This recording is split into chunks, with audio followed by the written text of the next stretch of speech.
በወልቂጤ ከተማ የአቅመ ደካሞችን ቤት የማደስ ስራን በይፋ ያስጀመሩት የማዕከላዊ ኢትዮጵያ ክልል ምክር ቤት ዋና አፈ ጉባኤ ወይዘሮ ፋጤ ሰርሞሎ የበጎ ፈቃድ ተግባር ከለውጡ ማግስት ጀምሮ በየጊዜው እያደገ መምጣቱንም ገልጸዋል። ከለውጡ መንግስት ጊዜ ጀምሮ በተለይ በጠቅላይ ሚኒስትራችንና በፓርቲያችን ፕሬዝዳንት በዶክተር አብይ ኢኒሼቲቭ የተጀመሩ ተግባራቶች ናቸው። እንደ ሀገር የደሃ ተመርጦ ብዙ ስራዎች ሰው ተኮር ስራዎች እየተሰሩ ያሉበት ሁኔታ አለ። እንደ ሀገር ብቻ አይደለም እንደ ክልልም ጭምር ወስደን በሁሉም ክላስተር ስራዎችን እየሰራን ያለንበት በየጊዜው እያሳደግን የመጣንበት ሁኔታ ነው ያለው። የበጎ ፈቃድ አገልግሎት በተለይም ሰዎች ካሉባቸው ችግሮች እንዲወጡ በማድረግ ጊዜያዊና አንገብጋቢ ችግሮችን ከመፍታት በዘለለ በሂደት ጠንካራ ሀገርን የመገንባት ተልዕኮ የያዘ ነው ያሉት ዋና አፈ ጉባኤዋ ብልጽግና ሰው ተኮር ስራዎችን በክልሉ በሁሉም ክላስተሮች እየሰራ እንደሚገኝም ተናግረዋል። አንዱ የፓርቲያችን መገለጫ የሆነውን ሰው ተኮር ነው ፓርቲያችን። የሰው ተኮር መገለጫዎቹ ደግሞ ሰዎችን በማገዝ በመርዳት ተግባሮች ተግባራዊ እየተደረጉ ተጠቃሚ እንዲሆኑ የቤት ባለቤት ጭምር እንዲሆኑ የተለያየ ንብረት ባለቤት እንዲሆኑ ጭምር እየተሰራ ያለበት ሁኔታ ነው ያለውና አንዱ ለአንዱ ወገን መሆኑንም ጭምር የመተጋገዝ ስሜቱንም ጭምር አንዱ እየበላ አንዱ ጾም የማያድርበት ሁኔታም ጭምር በተለያየ በበዓላትም በክረምት ወቅትም የሆነ ፕሮግራም ሲዘጋጅ እርስ በርስ የመደጋገፉ ነገር ትልቅ ነገር ስራዎች እየተሰሩ እንደሆነ ለማየት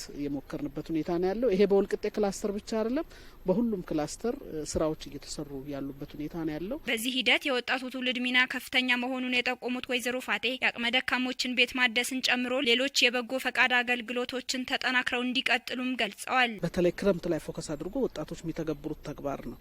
ስለዚህ ወጣቶች እርስ በርስ በመተጋገዝ ቅድም እንዳነሳሁት አቅመ ደካማ የሆኑ ጧሪ የሌላቸው መረዳት የሚገባቸውን አካላቶች እየለዩ የተለያዩ ስራዎችን በየጊዜው እየሰሩ እየመጡ ያሉበት ሁኔታ አለ።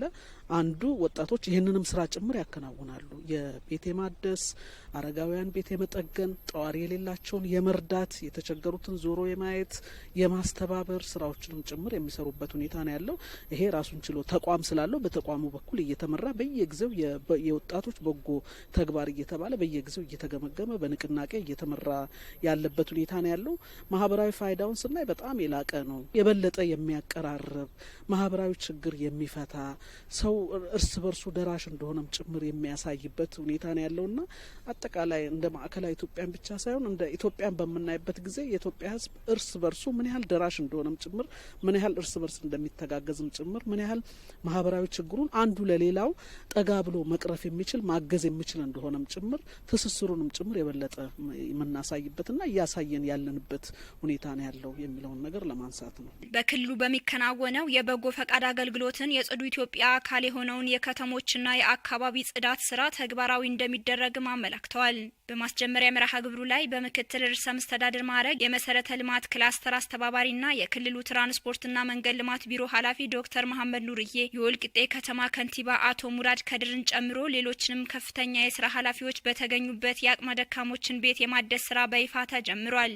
በእለቱም በወልቂጤ ከተማ በ700 ሚሊዮን ብር ወጪ እየተገነባ ያለው የክላስተር ተቋም ቢሮ ህንጻ ግንባታ ያለበትን ደረጃ የመስክ ምልከታ ተደርጓል።